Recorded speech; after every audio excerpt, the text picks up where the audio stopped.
Did you ever think you'd see the day a major PlayStation exclusive launched on an Xbox console? Well, the console wars just got a whole lot friendlier. For years, the lines separating PlayStation and Xbox seemed as rigid as the consoles themselves.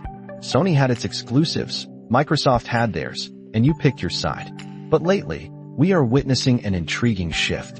Just recently, Sony announced that Helldivers 2, a wildly popular live service title, will arrive on Xbox this August. And here is where it gets really interesting. A well-known and incredibly reliable insider, NateTheHate, quickly followed up with a simple, yet monumental, confirmation. Yes, more Sony games will come to Xbox.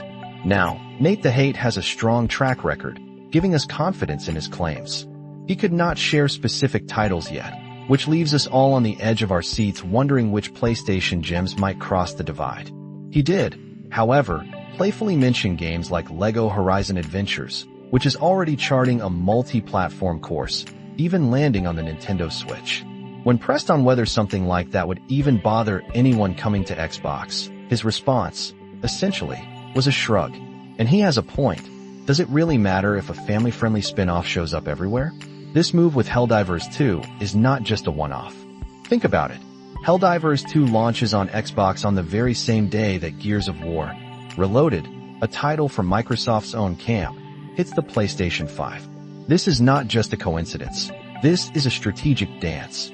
For a live service game like Helldivers 2, expanding to a new console means reaching a whole new ocean of players, which translates directly into more revenue, more engagement, and a longer, healthier game life.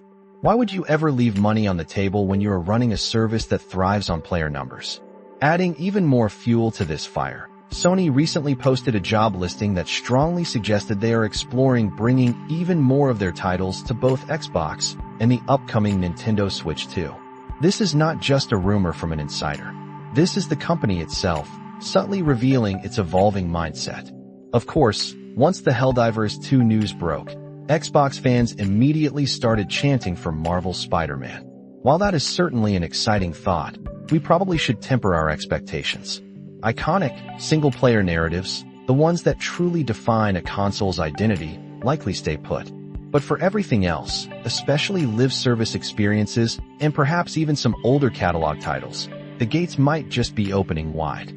So, are we witnessing the beginning of a true console détente, where the focus shifts from hardware sales to software ubiquity? Perhaps. We are stepping into an era where platform exclusivity still exists, but the walls are becoming much more permeable. It feels less like a battleground and more like an open market. What do you think? Does this signal a future where you buy a console based purely on preference, knowing you will still get to play most of the major titles, regardless of the logo on the box? We are excited to hear your thoughts.